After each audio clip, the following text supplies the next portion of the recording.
پیارے حضور، میرا سوال ہے کہ شہید کا جسم شہادت کے بعد خراب نہ ہونا اور اس کا خون تازہ رہنا اور اس سے خوشبو آنا حقیقت سے کس طرح تعلق رکھتا ہے؟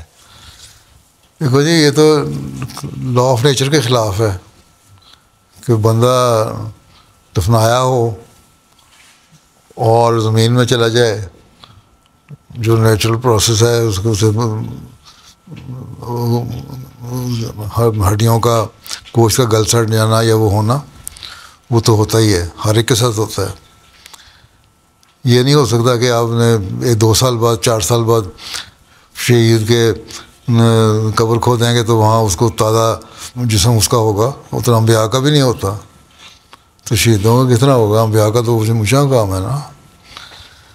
تو اس سے مراد صرف یہ ہے کہ ان کا جو رتبہ ہے وہ اللہ تعالیٰ کی نظر میں ایسا ہے کہ وہ ہمیشہ یاد رکھتے ہیں، اور دوسرے جو تم رشتہ دار ہیں اس کے دعا کرنے جب جاتے ہیں تو اس کی یاد تازہ رہتی ہے، اور اس کی یادوں کی وجہ سے وہ اپنے آپ میں بھی انقلاب پیدا کرنے کی کوشش کرتے ہیں۔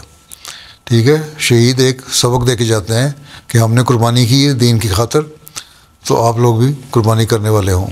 یہ ہے اس کی تازہ ہونا، اس کا جسم، اس کی یاد، اس کا خون آپ کو یاد دلاتا رہے کہ میں شہید ہوا تھا، میں نے اپنا خون بہایا تھا ایک مقصد کے لیے، اس مقصد کو تم نہ بھولنا۔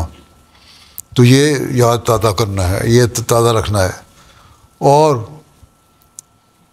شہداء کی خوشبو جو ہے وہ اس طرح پھیلتی ہے، ایک میٹافور ہے، تمثیلی باتیں ہیں کہ اس طرح خوشبو پھیلتی ہے کہ ان کی نیکیاں جاری رہتی ہیں۔ ٹھیک ہے، وہاں اللہ تعالیٰ کے ہاں جا کے اگلے جہان میں اللہ تعالیٰ ان کی روح جو ہے ان کو ایک نیا جسم دیتا ہے، پھر ان کو جنت میں بھیجتا ہے، اور وہاں ان کے ہر طرف خوشبو ہی خوشبو ہوتی ہے۔ اس لیے اللہ تعالیٰ نے کہا ہے قرآن شریف میں بھی کہ ان کو مردہ نہ کہو، یہ زندہ ہیں، اس لیے کہ اللہ تعالیٰ نے ان کی یادیں ہمیشہ زندہ رکھیں اور اپنے نزدیک بھی ان کو ایک مقام دے دیا۔ ٹھیک ہے، یہ باقی یہ نہیں ہو سکتا کہ جو لا آف نیچر ہے اس کے خلاف ہو جائے کچھ۔ ٹھیک ہے، ہاں پریزرو کرتے ہیں، بعض باکسز میں 50 سال 40 سال باڈی پریزرو رہتی ہے، ہو سکتا ہے وہ اندر اس کے باڈی میں اندر جو اس کا پروسیس کا ہے جو وہ تو ہوتا ہوگا، گوشت بھی چھوڑتا ہوگا، ایک حد تک ہی رہتا ہے نا ہڈیوں کے ساتھ گوشت، لیکن اس میں بو نہیں آتی ہے، تابوت خراب نہیں ہوتا، تو اس کو اسی طرح دفنایا جا سکتا ہے۔ لیکن بعض دفعہ جب تابوت ٹوٹ جائے تو اس میں سے جس طرح مردے میں یا مرے ہوئے انسان کا آتا ہے اسمیل آتی ہے، اس میں سے بھی آتی ہے پھر۔ ٹھیک ہے، وہ نہیں ہے۔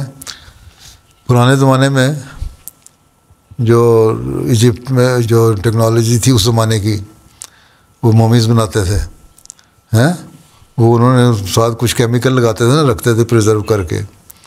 تو اس زمانے میں جو فرعون تھے اس زمانے کے یا بڑے لوگ تھے، ان کو مومیز بنا کے تو ان کو پریزرو کر لیا کرتے تھے۔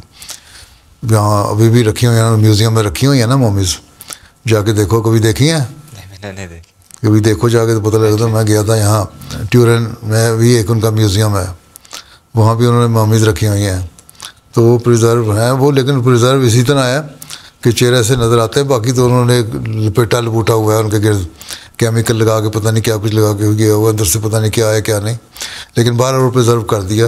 اسی طرح فرعون کو اللہ تعالیٰ نے کہا تھا کہ اب تم بچ تو نہیں سکتے، ہاں تمہارے جسم کو میں محفوظ کر لوں گا، اور وہ محفوظ کر لیے ممی بنا کے اللہ تعالیٰ نے۔ اور وہ اب فرعون اس زمانے کا، موسیٰ کے زمانے کا فرعون کی ممی اب بقی، تو یہ قرآن شریف کی یہ پیشگوئی بھی پوری اس طرح ہوئی۔ لیکن وہ ایک ٹیکنالوجی ہے، اس کے تحت وہ ہوا تھا، وہ بھی نہیں کر سکتے۔ لیکن یہ کہنا کہ جی صرف شہید ہو گئے تو محفوظ ہو گیا، اس طرح نہیں ہوتا۔ نبی نہیں محفوظ ہوتے تو باقی کس طرح ہوں گے؟ ٹھیک ہے جی۔